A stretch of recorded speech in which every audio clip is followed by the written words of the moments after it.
Let's start off by crediting South Florida. They played with the appropriate level of force and Everyone thought the national team roster was a closed chapter, a finalized list of veterans destined to bring home the gold without any distractions. But whispers leaking out of a highly restricted closed-door practice session have just turned the entire basketball world upside down and left some of the sport's most powerful coaches completely speechless.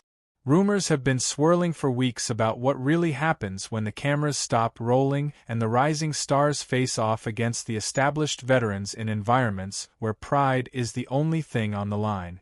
People assumed the older players would easily assert their dominance and prove exactly why the selection committee made the choices they did, justifying the exclusion of the most famous rookie in the history of the sport.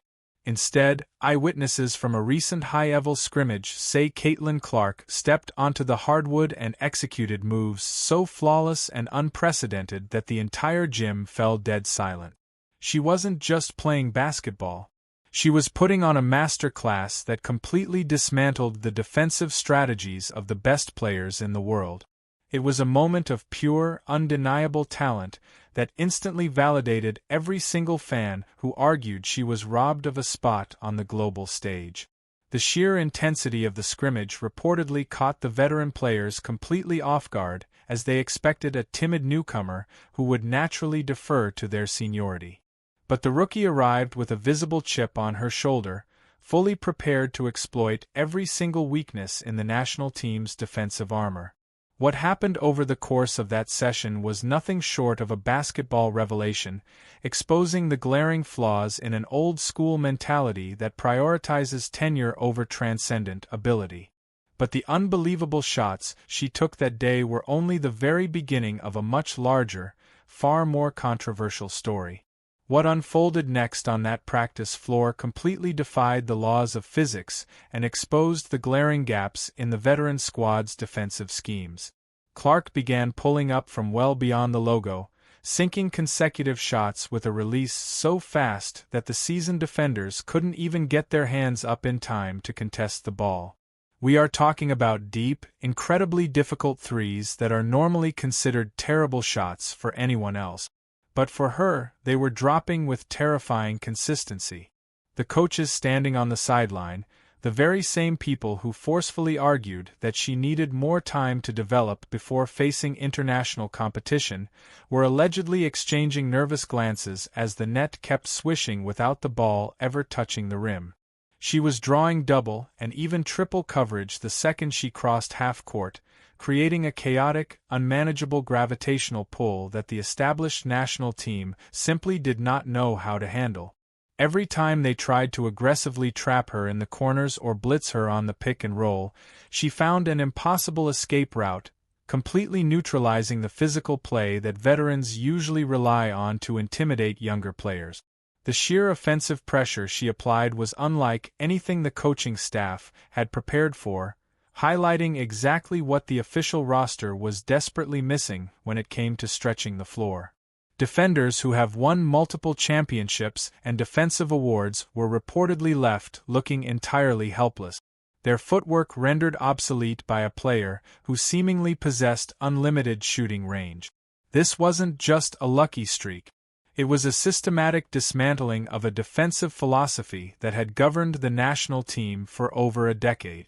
And what happened next would shock everyone in the building even more. It wasn't just her shooting that left the building entirely stunned. It was a display of court vision so hyper-advanced that it made Olympic-level defenders look like they were moving in slow motion. Clark started threading blind, no-look passes through impossibly tight windows, anticipating the movements of players before they even knew where they were supposed to be going themselves. In one specific rumored sequence that has been heavily discussed in inner basketball circles, she whipped a blistering pass right through the extended arms of three converging defenders, hitting a cutter perfectly in stride for an uncontested layup. The national team veterans were visibly frustrated, completely unable to read her eyes or predict her next move because she was processing the geometry of the game at a speed they simply hadn't encountered before. Coaches who had built their entire legendary careers on preaching fundamental conservative basketball were suddenly watching a first-year pro effortlessly rewrite the playbook right in front of their eyes.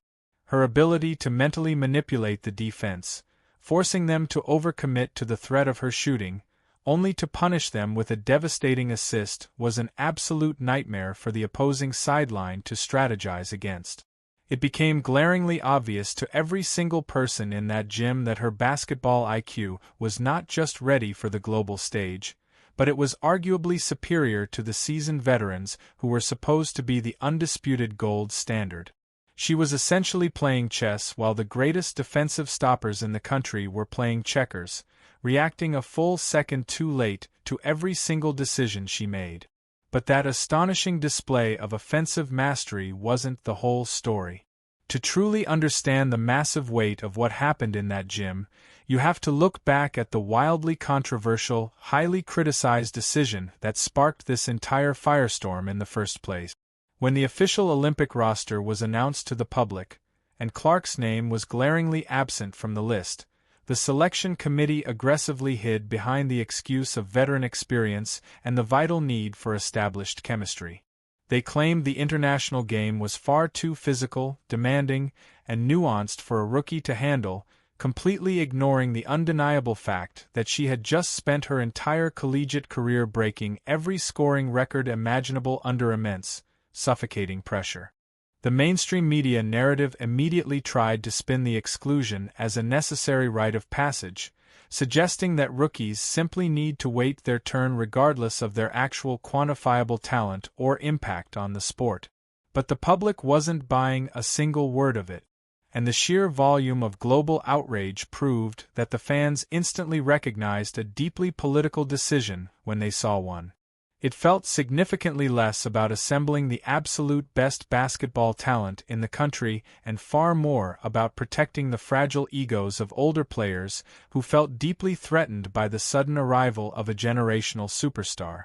The committee gambled heavily on the desperate hope that their veteran squad would dominate so thoroughly in Paris that people would eventually forget about the monumental snub. They assumed the noise would die down once the medals were handed out, completely underestimating the massive cultural phenomenon they had just intentionally sidelined. But the reality of that secret practice session proved their massive gamble was a colossal, embarrassing failure from the very start.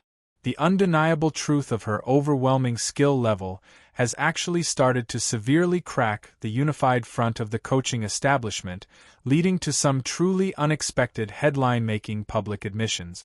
Dawn Staley, a highly respected, deeply influential voice and key figure in the national team ecosystem, recently shocked the entire sports world by publicly admitting that if the committee had to make the decision all over again, Clark would be right at the top of their list. This was a massive, unprecedented pivot from the original, carefully crafted narrative, essentially serving as a thinly veiled, highly public confession that the committee knew they had made a terrible, perhaps unforgivable mistake. Staley's incredibly candid comments validated exactly what the passionate fans had been screaming at the top of their lungs for months. That you simply do not leave a player with that kind of transformative offensive gravity off a roster designed to showcase the absolute best talent in the world. This admission was a massive fatal blow to the original flimsy justification of needing more experience, proving once and for all that raw game-changing talent will always outweigh tenure when the lights are at their absolute brightest. It also strongly hinted at the intense behind-scenes regret that has been aggressively eating away at the establishment as they are forced to watch her completely dominate the professional league night after night. Staley's words broke the unspoken code of silence among the coaching elite, giving credibility to the rumors that the selection room was deeply divided from the very beginning. And what the other more stubborn coaches did in response to this shifting tide would only add explosive fuel to the fire.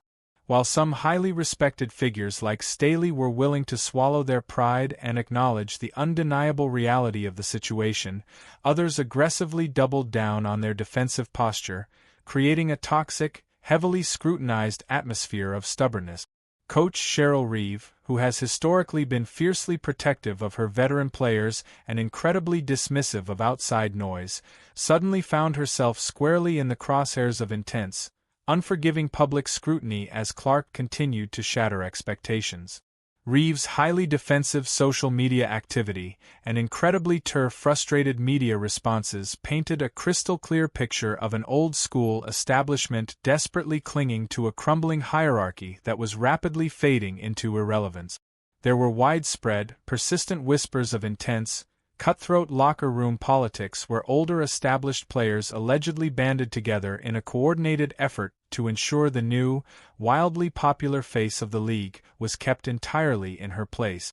This underlying palpable tension completely transformed every single regular season game and private practice into a deeply personal, fiercely contested battle with veterans playing hyper-aggressive, incredibly physical defense to prove a point, only to get completely torched by Clark's limitless deep range. The organized resistance from the old guard wasn't just about the game of basketball anymore. It was a desperate, transparent battle for relevance in a rapidly shifting landscape that was entirely moving toward a brand new era without their permission. They were fighting against an inevitable wave of change, utilizing every dark art and physical tactic available to try and slow down a player who simply refused to be intimidated. But their collective refusal to adapt and embrace the future was about to cost them dearly on the national stage. Using the massive, deeply personal disrespect of the Olympic roster snub as absolute high-octane fuel, Clark embarked on what can only be described as the most lethal, unrelenting revenge tour the professional league has ever witnessed. She didn't just quietly accept the committee's highly flawed decision. She stepped onto the professional court and systematically began obliterating legendary records that had stood untouched for years. She utterly shattered the all-time single-aim assist record, dishing out mind-boggling numbers that seasoned Hall of Fame point guards couldn't even dream of achieving, while simultaneously carrying the massive offensive load for her struggling franchise. Every single time she casually logged an effortless triple-double or effortlessly dropped 30 points against elite defenses, it served as a glaring, inescapable, deeply humiliating reminder to the national team of exactly what they chose to leave sitting at home. She played with a visible, terrifying chip on her shoulder, elevating her less experienced teammates and forcefully dictating the flow of the game, forcing the entire league to play at her relentless, completely exhausting pace. The tired, overused experience argument completely evaporated into thin air as she consistently outplayed, outsmarted, and outshot the very same established veterans who were controversially selected over her for the global stage. The severe physical toll of this deeply political, highly publicized battle has also shed a blinding light on a much darker, highly controversial side of the professional league's overall culture. From the exact moment she boldly stepped onto the professional hardwood, Clark was subjected to a shocking level of physical targeting, aggressive hazing, and borderline dangerous fouls that was entirely unsportsmanlike. Cheap shots away from the ball, completely blindside screens designed to cause harm, and overly hostile defensive tactics became a sad nightly occurrence, seemingly ignored or even quietly encouraged by jealous veterans who felt deeply threatened by her meteoric, unprecedented rise to superstardom. But rather than breaking her spirit, complaining to the referees, or forcing her to back down from the challenge, this incredibly hostile environment only sharpened her unbelievable resilience and absolute mental toughness. She took the absolute worst punishment the bitter old guard had to violently throw at her, calmly brushed it off, and immediately responded by sinking heavily contested daggers right in their faces from 30 feet away. This incredible awe-inspiring display of stoic composure under intense, deeply unfair pressure completely destroyed the false manufactured narrative that she wasn't physically or mentally ready for the brutal nature of the international stage. Every single flagrant foul she silently endured only made the coaching staff's previous excuses look even more hollow, petty, and entirely ridiculous in the eyes of the viewing public. She was surviving a nightly gauntlet of physical abuse that would have broken seasoned veterans, proving that her mental fortitude was just as elite as her flawless jump shot. But the absolute ultimate vindication for all of this suffering was still rapidly approaching on the horizon. The sheer hypocrisy of the situation became a massive talking point on every major sports network, podcast, and social media platform, creating a relentless media storm that the national team simply could not escape. Analysts who had covered the sport for decades openly questioned the integrity of the selection process, pointing out that in any other professional sport, the most commercially viable and statistically dominant player is automatically given the keys to the franchise, not relegated to the sidelines. The intense public pressure forced the governing body to release multiple highly defensive statements trying to justify their deeply flawed metric. But the damage to their credibility had already been permanently done.